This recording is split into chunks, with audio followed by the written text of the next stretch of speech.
Sud Radio Midi, Christine Bouillot. Constance Wagner-François, merci d'être avec nous aujourd'hui sur Sud Radio. Merci beaucoup de me recevoir, surtout. Alors on a choisi cette chanson de Serge Gainsbourg parce que votre grand-père, qui était en ancien gradé de la Légion étrangère, avait fait venir Serge Gainsbourg dans son régiment. C'est une histoire incroyable. Il l'avait fait venir et Serge Gainsbourg lui a offert un vin de son année de naissance. Et Serge Gainsbourg avait du coup chanté la Marseillaise aux messes des officiers. C'est vrai que c'est une anecdote impérissable que mon grand-père m'a raconté plusieurs fois. Alors vous êtes aussi la fille de Philippe François, lui aussi donc ancien officier de l'armée française. Votre père est incarcéré depuis maintenant 1 an à Madagascar, dans une des prisons les plus difficiles au monde pour ses conditions de vie pour les détenus. Il y a 1 millier de détenus, 300 places, donc on n'ose même pas imaginer. Il est accusé d'avoir préparé un coup d'État, si je dis bien les choses, accusation qu'il réfute. Il dit lui avoir été finalement piégé, victime d'un complot et de ses relations difficiles, pour le moins inexistantes, en tous les cas toujours diplomatiquement compliquées, entre Paris et Antananarivo. Alors on va prendre l'affaire depuis le début de cette histoire, on va se laisser le temps de raconter ce qui arrive à votre père. On est des rares médias à donner la parole et d'essayer de comprendre pourquoi un ancien officier français se retrouve complètement aujourd'hui seul dans cette prison à Madagascar. Votre père vivait à Madagascar, à Mada comme on dit sur la grande île. Qu'est-ce qu'il y faisait ? Alors mon père est arrivé à Madagascar il y a maintenant en fait 3 ans. Ce qu'il faisait, c'est que avant de partir de France, il voulait un peu changer d'air et puis partir avec son ex-copine vers un pays, on va dire, plus ensoleillé, j'imagine, plus sympa. Et il se trouve qu'un de ses amis chasseurs de tête lui a trouvé un job de PDG d'une entreprise d'intelligence artificielle. Et mon père, qui aime bien les défis et qui est très entrepreneur, s'est dit que c'était une bonne idée et ils ont organisé leur déménagement assez rapidement. Nous, on était ravis parce que c'est quand même une belle aventure. Et ça a duré à peu près 1 an dans cette entreprise. Et finalement, mon père a décidé de partir de cette entreprise. Et il s'est retrouvé du coup sans emploi à Madagascar, sachant qu'il avait un contrat local. Et c'est là qu'il a rencontré Paul Maillot dans une soirée à l'ambassade de France, via Frédéric Joureau. Ils ont un peu discuté, ils se sont bien entendus, et il se trouve que Paul Maillot avait un beau projet d'investissement sur la Grande Île. D'investir justement dans des infrastructures, mais dans plein de domaines différents, dans aussi le secteur aurifère qui allait bientôt être libéralisé. En fait, c'est investir pour que la vie soit un peu plus douce sur la Grande Île à certains égards. Donc il part pour faire, il y va pour faire du business, classique, comme n'importe quel entrepreneur qui vient s'installer dans n'importe quel endroit du monde pour essayer de faire avancer les choses. En tous les cas, pour y faire du business. Donc ça, c'est un détail important. Sauf que quand il décide d'en partir, et ben là, sa vie s'écroule. Quand il décide d'en partir, alors, la collaboration avec Monsieur Paul Maillot dure à peu près 3 mois. Et avec Aïna aussi, ils sont tous les 3 dans la même prison aujourd'hui. Et ça dure 3 mois parce que en fait il y a des blocages au niveau gouvernemental. Voilà, donc mon père se dit bon, on arrête, on va pas insister. Et il arrête sa collaboration et ses relations avec Paul Maillot. Et ce qui se passe, c'est que finalement c'était trop tard parce que mon père, il se trouve que Paul Maillot avait des projets, entre guillemets, d'être, pas des projets, mais il était pressenti pour être Premier ministre sur la Grande Île. Oui, donc lui, il avait vraiment... Voilà. Lui, il aime beaucoup Madagascar, il voulait investir dans ce pays dont il est binational, et voilà, et c'était voilà, son projet. Et finalement, le lien en fait était déjà fait entre un projet politique, l'exploitation aurifère, vous savez, ce genre de secteur très touchy. Et mon père, du coup, je pense que le lien était déjà fait en fait au sein du gouvernement. Ils n'ont pas, ce lien n'a pas été forcément apprécié. Et mon père, là, en fait, dans sa tête, on était à un moment où il en avait marre d'être à Madagascar. En plus, on lui manquait parce que ça fait quand même, là aujourd'hui, ça fait 3 ans qu'on l'a pas vu avec les mesures sanitaires plus le fait qu'ils soient incarcérés. Et il s'est dit, je vais en profiter en plus pour rentrer définitivement. Il y avait mon mariage En plus, en juillet, fin juillet, donc il s'est dit c'est le bon moment pour rentrer, retrouver la France. Il avait aussi un job, son job qu'il avait avant de partir à Madagascar, qu'il allait retrouver. Donc voilà, et il allait s'installer à Fontainebleau. Tout était organisé depuis des mois. On dit bien, c'est pas une fuite, hein, parce Non, que c'est un détail important, parce qu'il est arrêté avec ses autres protagonistes le jour où il s'apprête à partir. Exactement, à l'aéroport. À l'aéroport, son déménagement était organisé depuis des mois. J'ai les factures du déménageur qui en attestent, etc. Non, c'est pas du tout une fuite. Mon père, il voulait rentrer dans son pays, il voulait nous retrouver et il voulait particulièrement m'amener à l'hôtel aussi, pendant ma journée de mariage. Et donc il est arrêté précipitamment à l'aéroport. Là, il vous envoie un message. Là, c'est son ex-copine Brigitte qui nous envoie un message qui nous dit on a été arrêté. Nous, on est en panique, on se demande si c'est pas une blague aussi. Et elle nous dit on a été arrêté, on ne sait pas pourquoi, donc arrêté à la douane. Et elle nous envoie un second message pour dire on sait toujours pas pourquoi, à peu près 2 heures après. Et après, silence radio, on n'a plus de nouvelles. Et là, on commence à paniquer, sachant que leur avion devait décoller à peu près 2 heures plus tard. Donc on attend un peu, on se dit attends, c'est quand même bizarre. C'est une situation quand même assez inédite. Il ne répondait plus, il ne recevait plus les messages. On s'est posé des questions. Et finalement, au petit matin, très tôt, pas de nouvelles. L'avion devait atterrir. Là, on s'est dit non, mais là, c'est pas normal. Et ce qu'on fait, c'est que on appelle directement le consulat. Il y a un numéro d'urgence, donc on appelle ce numéro d'urgence. Ce numéro d'urgence nous dit il faut envoyer un mail. On comprenait pas le principe du mail, mais en tout cas, on envoie le mail et finalement, on n'a pas de retour. Donc, ce qu'on fait, c'est qu'on appelle le Quai d'Orsay parce qu'on se dit que peut-être on aura un relais où ils auront des informations aussi. Et ce qui se passe, c'est que le Quai d'Orsay nous rappelle vers 14 heures. Donc vous imaginez qu'il s'est passé quand même pas mal de temps. Hein. Il s'est passé plus de 8 heures. Et le Quai d'Orsay nous dit oui, en effet, on a reçu un appel hier soir. On ouvre le dossier. Et là, en fait, j'étais dans l'incompréhension. Je dis d'accord, vous ouvrez le dossier, mais quelles informations vous avez ? Est-ce que vous savez où est notre père ? Est-ce que vous savez où est Brigitte ? Est-ce que vous savez où ils sont ? Nous, on est paniqués, on n'a pas de nouvelles. Vous imaginez l'état de panique.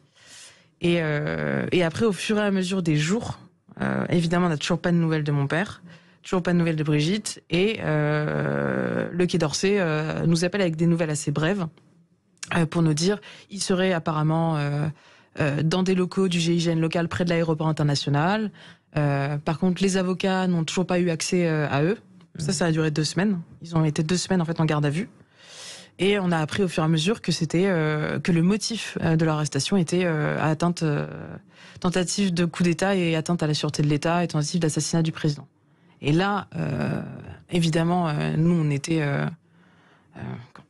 dans l'incompréhension. On s'est dit mais c'est pas possible, c'est loufoque. Notre père n'a rien à voir avec ça, Brigitte n'a rien à voir avec ça. On le sait très bien. Qu'est-ce qui se passe ? Comment on peut faire ?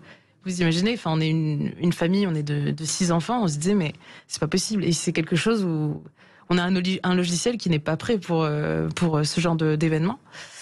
Et ce qui se passe ensuite, c'est que ils sortent de garde à vue, on n'a toujours pas de nouvelles directes. On a des nouvelles des avocats qui nous disent ils sortent de garde à vue et ils vont directement en détention provisoire. Et là on se dit ça va durer, ça risque de durer longtemps. On est toujours en contact avec le ministère des Affaires étrangères qui essaye de nous donner des coordonnées de personnes qui pourraient nous renseigner, etc. Mais le souci, c'est qu'on ne sait pas du tout, en fait, quelle suite vous avez auront l'affaire. Voilà, donc à ce moment-là, vous n'avez pas d'éléments concrets. Les avocats sur place ont un dossier à charge, ont accès aux éléments... Non. Il y a toujours, en fait, ce qui se passe. Je pose la question parce qu'on est dans un pays, en France, où quand les avocats rentrent en ligne, ils ont accès au dossier, ils connaissent les charges qui pèsent contre leurs clients. Enfin, on peut effectivement commencer ou à se défendre, ou en tous les cas, trouver des éléments. Là, vous n'avez accès à rien. À date, il n'y a même pas de dossier, en fait. Il y a eu une arrestation qui s'est faite sans dossier, sans rien. D'où le vice de procédure, qui est... qui est dans les mémoires empillatifs qui ont été déposés par les avocats une semaine après le procès. Une semaine après le procès. Il y a une histoire de clé USB aussi, sur lesquelles s'appuient, dans tous les cas, les autorités pour dire que votre père est dans cette tentative de coup d'État. Sauf que cette clé USB, vous avez une preuve absolument irréfutable que les éléments trouvés contre lui ne peuvent pas être véridiques puisqu'elle a été trafiquée. Tout à fait. En fait, ce qui s'est passé, c'est que durant le procès, notre avocat malgache, Maître Chanfa, nous disait que le seul élément qui reliait mon père avec une preuve, c'était cette clé USB où il y aurait eu le budget d'Apollo 21, donc le projet de tentative de coup d'État. Sauf que durant le procès, il a été vu et notifié que cette preuve a été modifiée le lendemain de l'arrestation et de Paul Maillot et de mon père, et d'Aïna aussi. Donc finalement, c'est même pas une preuve, et on ne peut même pas présenter ça durant un procès. Oui. Et donc ce seul lien entre guillemets qui reliait mon père à cette affaire, cette preuve irréfutable, et elle est aussi dans le mémoire empillatif qui a été déposé pour la cassation. Pour la cassation, évidemment. De toute façon, puisque vous dites, et vous avez la preuve aussi, donc là, tout à fait irréfutable, qu'elle a été trafiquée alors que votre père n'était pas était en prison. Enfin, en tous les cas, il avait été arrêté. Il a écopé un procès. Comment vous le qualifieriez, ce procès? Ce procès, je le qualifie mascarade d'inéquitable. Inéquitable. Il n'y a, en fait, si vous voulez, c'était pas un. On le voit bien avec cette preuve trafiquée. Il y a eu aussi des éléments qui n'étaient même pas présentés, qui étaient dans les dossiers à charge. Il y a eu plein de modifications en plein cours du procès. Pour moi, ce n'est pas un procès en bonne et due forme, et ce n'est pas un procès juste et équitable. Ouais. D'où la cassation, parce qu'il faut absolument casser cette décision de justice qui ne repose sur rien pour mon père, et puis surtout la casser pour que mon père puisse enfin revenir parmi nous. Parce qu'il est condamné à 10 ans de prison. Et 10 ans de travaux forcés surtout. Et voilà. En fait, c'est même pas cette dénomination horrible. 10 ans de travaux forcés à Tiafaïd, vous le disiez au début, une des pires prisons du monde. Une des pires prisons du monde, il n'y a pas. Alors ça, c'est pas vous qui le dites, c'est Amnesty International. C'est Amnesty International, tout à fait. Qui a accès au dossier de cette prison. Depuis des années. Les conditions de détention. Comment va-t-il? Quelles nouvelles vous avez de lui? Écoutez, il essaye de rester optimiste. Pour pas dépérir aussi, c'est humain. Il essaie de rester optimiste. Heureusement, on arrive à lui donner des nouvelles via notre avocat malgache par lettre écrite toutes les semaines. Donc le moral, je dirais que ça va. Physiquement, par contre, nous sommes très très inquiets. Ça fait maintenant 1 an bientôt qu'il est incarcéré dans une prison insalubre, parce que c'est le terme. Et on se demande si, évidemment, il couvre pas quelque chose. Et ça fait 2 mois et demi qu'il demande au ministère des Affaires étrangères d'organiser un check-up complet au niveau santé, pour savoir s'il n'a pas un cancer ou autre. Il n'est pas au début de sa vie. Et ça, c'est le strict droit d'un citoyen français qui est détenu à l'étranger. Surtout lui qui est innocent. Oui. Je dirais pas surtout lui, mais c'est encore plus scandaleux de se dire que ça fait 2 mois et demi qu'il demande quelque chose de juste humain.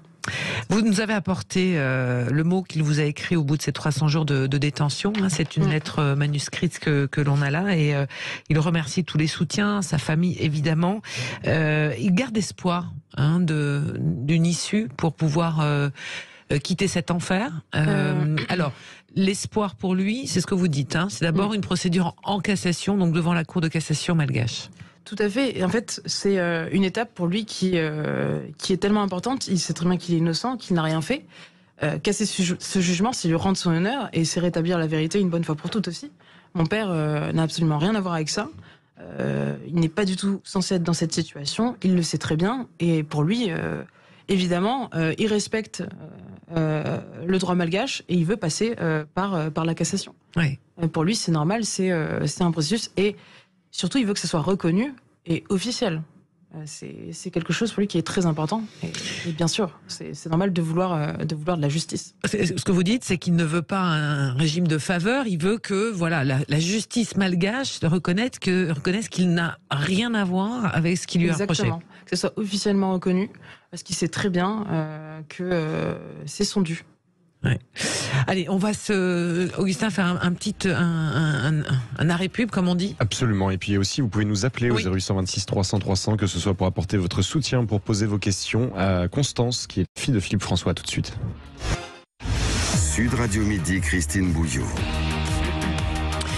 Et on est toujours en compagnie de Constance Wagner-François, qui est la fille de Philippe François, cet ancien officier de l'armée française, chevalier de la Légion d'honneur, officier de l'Ordre national du mérite, titulaire de la Croix de guerre et de la Croix de la valeur militaire, c'est dire le personnage, et donc qui est incarcéré à Madagascar depuis pratiquement 1 an maintenant, enrôlé finalement dans une histoire de coup d'État dans lequel il n'a rien à voir.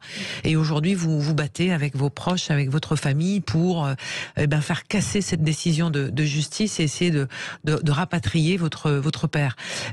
On parlait justement des moyens que vous aviez à votre disposition. Ce sont des moyens légaux, c'est-à-dire vous partez devant la Cour de cassation malgache pour faire casser cet arrêt militaire. Mais la France dans tout ça, Paris, le Quai d'Orsay, quel est son rôle? Qu'est-ce qu'ils vous disent? Comment ils vous accompagnent? Alors au Quai d'Orsay, les personnes, la cellule qui nous accompagne, c'est la direction de protection des Français de l'étranger.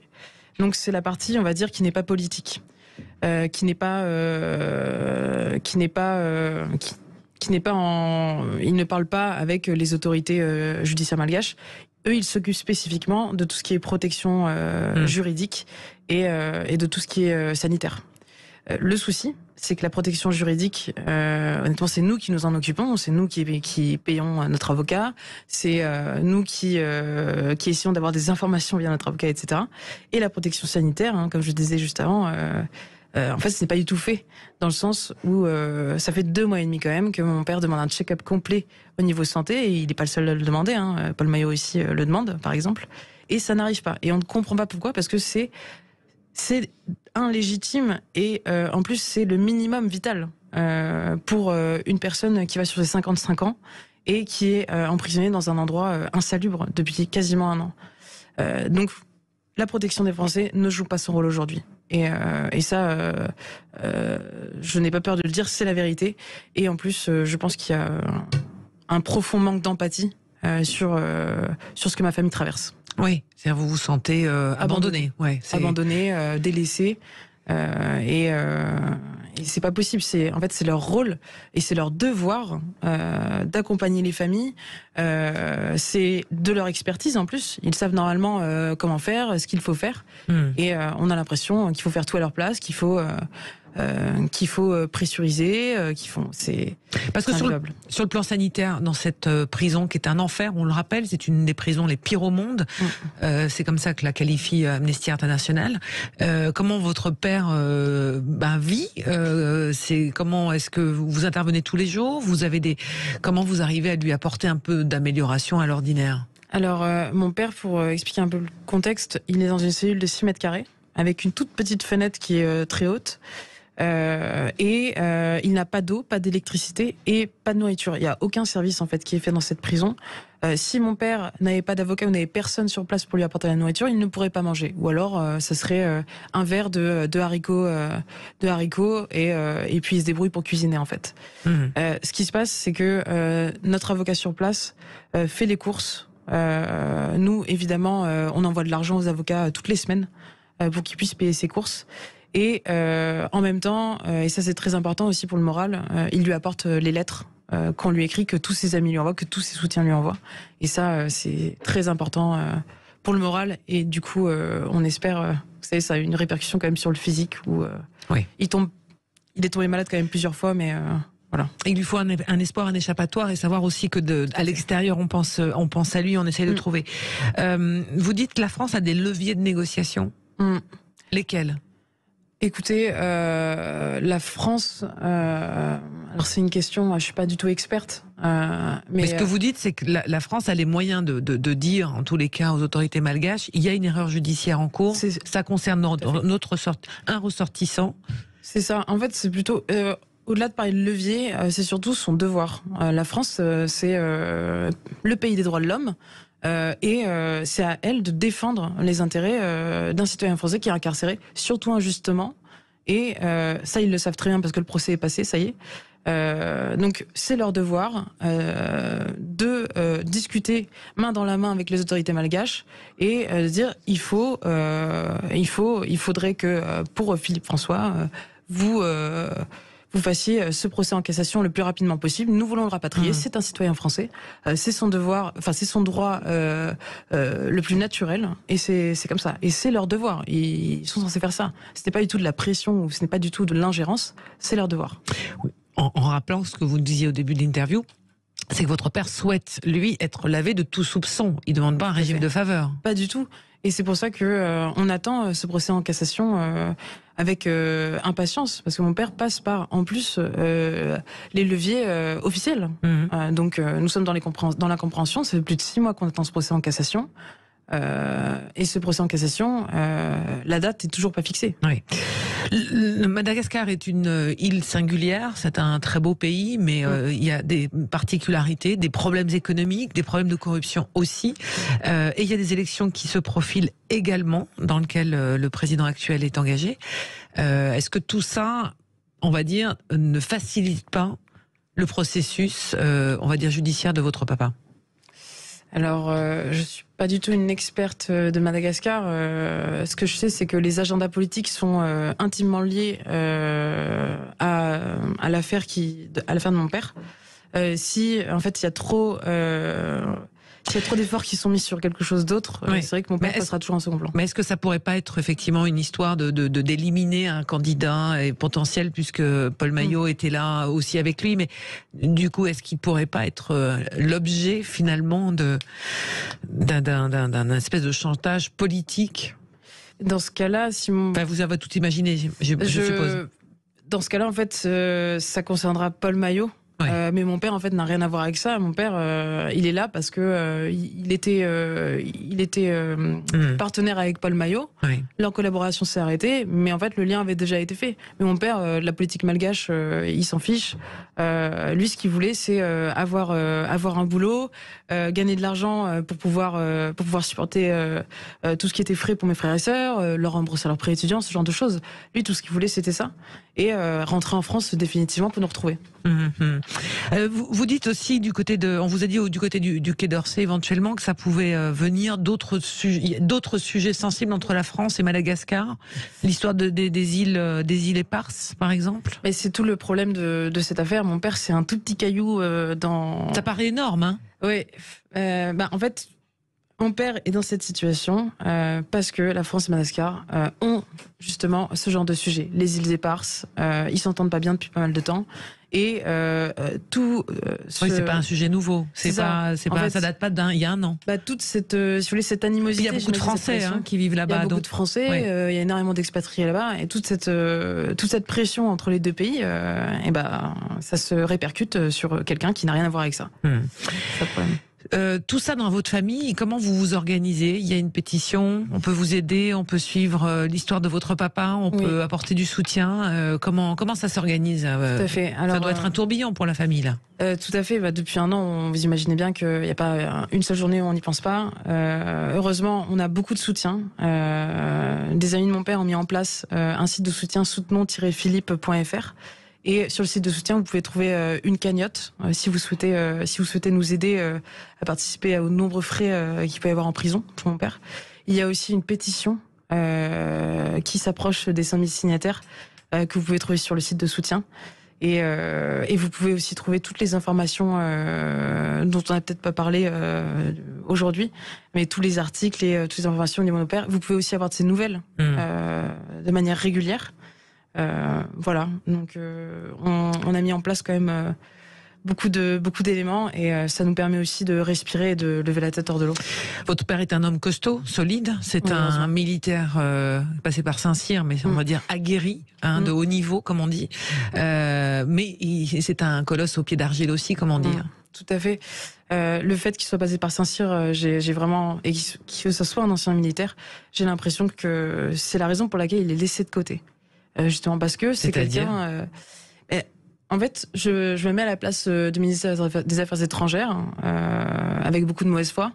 Je me dis, la personne est militaire, c'est bon, on va la laisser, c'est pas très grave. Elle peut résister à quelques années de détention.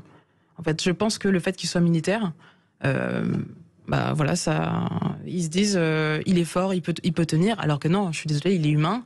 Il nous a pas vus depuis 3 ans. Il sait pas quand va se faire son procès en cassation. Il sait pas pourquoi il est là. En fait, vous imaginez que moralement, c'est difficile. C'est une injustice. Donc, qu'il soit militaire ou quelqu'un d'autre, vous dites qu'il n'a rien à faire en prison. C'est oui, il n'a rien à faire en prison et ça ne serait pas un militaire. J'ai l'impression que ça irait peut-être plus vite. Et c'est horrible parce que justement aussi le fait que ce soit un militaire qui ait servi la France pendant 25 ans, ça devrait être un prétexte pour justement activer les machines et aller vite. Mmh. Parce que même s'il était coupable, la France a une obligation de le rapatrier, enfin d'un transfèrement, comme on dit dans le droit français, de purger sa peine, même prononcée à l'étranger, mais près des siens. Tout à fait, c'est un devoir de la France de s'occuper de ces citoyens qui sont à l'étranger et qui sont dans ce genre de situation. Le ministère existe pour ça. Comment vous organisez? Vous êtes 6 enfants, il a 6 enfants, comment vous faites? Il y a des petits-enfants, j'imagine aussi? Il y a des petits-enfants, moi j'attends un bébé, du coup aussi, donc il a 3 petites filles qu'il a toujours pas rencontrées. Ça c'est très douloureux pour mes sœurs et pour leur mari. Et pour nous tous. Et moi, je me demande même s'il sera là pour rencontrer mon bébé que je vais avoir dans 6 mois. Je ne sais même pas s'il sera là. Et pour lui, c'est très douloureux aussi. Mais vous imaginez un grand-père qui peut pas voir ses petits-enfants, qui peut pas voir ses enfants pendant tant de temps. Et vous posez la question de comment on s'organise. En fait, ce qui se passe, c'est que au début, on a décidé évidemment de centraliser. Il faut centraliser sur une personne. On ne peut pas être 6 personnes à gérer. Par exemple, les appels avec le ministère. Le ministère des Affaires étrangères veut un seul contact pour que ce soit plus facile. Ça, c'est compréhensible. Et tout ce qui est, on va dire, tout ce qui est logistique, etc., c'est un peu plus géré par mes frères et sœurs, par moi aussi. Mais on est tous sur le pont, on est tous soudés. Et ça nous a vraiment rapprochés. Dernière chose, il y a eu un changement de gouvernement aussi, donc changement à la tête du Quai d'Orsay, donc ça a certainement aussi un peu déstabilisé les services, ou pas du tout? Vous vous êtes rendu compte de quelque chose? Je pense que non, ça peut être une excuse pour ne pas reprendre le dossier, mais ils sont, je pense, bien organisés, ils connaissent ce dossier évidemment. Après, c'est vrai que les requêtes s'étaient concentrées sur Monsieur le ministre Jean-Yves Le Drian. Après Madame Colonna, nous allons évidemment continuer à envoyer des lettres tous les mois au ministère des Affaires étrangères et j'espère que elle s'occupera bien du dossier. Bah écoutez, on vous souhaite que vos démarches aboutissent. En tous les cas, on vous souhaite beaucoup de courage parce que c'est une épreuve familiale mais personnelle aussi. Merci beaucoup à vous, Constance Wagner-François. On redonne on va dire le lien pour vous aider. Allez-y. Allez-y. Soutenons-philippe.fr. Voilà, on pourra le mettre également. On partagera également sur les réseaux sociaux. Exactement. Merci à vous. Merci à vous. Et tenez-nous au courant. Avec plaisir, merci beaucoup de m'avoir reçu. Et vous avez eu nos oreilles attentives, mais nous vous remercions pour cette prise de parole courageuse. Dans un instant, nous allons parler de la sécheresse. À tout de suite.